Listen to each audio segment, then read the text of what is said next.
আসসালামু আলাইকুম গাইস, সবাই কেমন আছেন? আশা করছি ভালো আছেন। আলহামদুলিল্লাহ, আপনাদের দয়ায় আমরা অনেক ভালো আছি। এই গরমে আমি আজকে খিচুড়ি রান্না করেছি, পোলাও যা করেছি যা পোলাও রান্না করেছি। পোলাও চলেন আপনাদেরকে দেখাই। দেখেন, আমি পরিবেশন করে নিয়েছি, আমাদের দুজনের পরিবেশন করে নিয়েছি। এই হচ্ছে খিচুড়ি, এই হচ্ছে বেগুন ভাজা। আমি এটাকে ভাজা ভাজা করেছি পেঁয়াজের সাথে। খিচুড়ি না, এটা খিচুড়ি পোলাও, বুঝছেন? খিচুড়ি পোলাও রাঁধছি আমি, খালি কই খিচুড়ি খিচুড়ি খিচুড়ি পোলাও রাঁধছি আমি, খামু আপনারা দেখবেন, ঠিক আছে?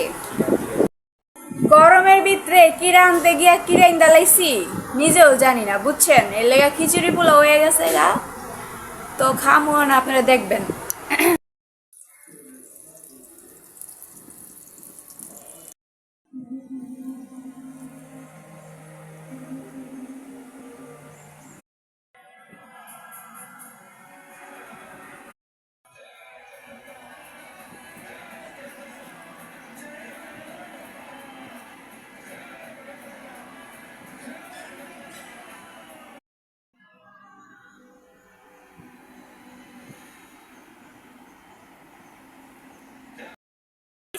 আমরা খাওয়া শুরু করছি, দেখেন উনি খাইতাছে।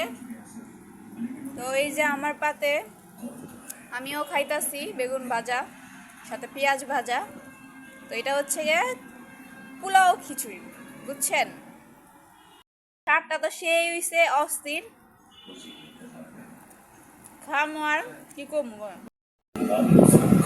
সেই গাছ সেই, আপনারা রান্না করে খায় নিবেন এখনই, তাড়াতাড়ি রান্না করার পরে আমাকে বলবেন, ঠিক আছে? সেই হয়েছে গাইস, আপনারা তাড়াতাড়ি রান্না করে খান। সবাই ভালো থাকবেন, আল্লাহ হাফেজ।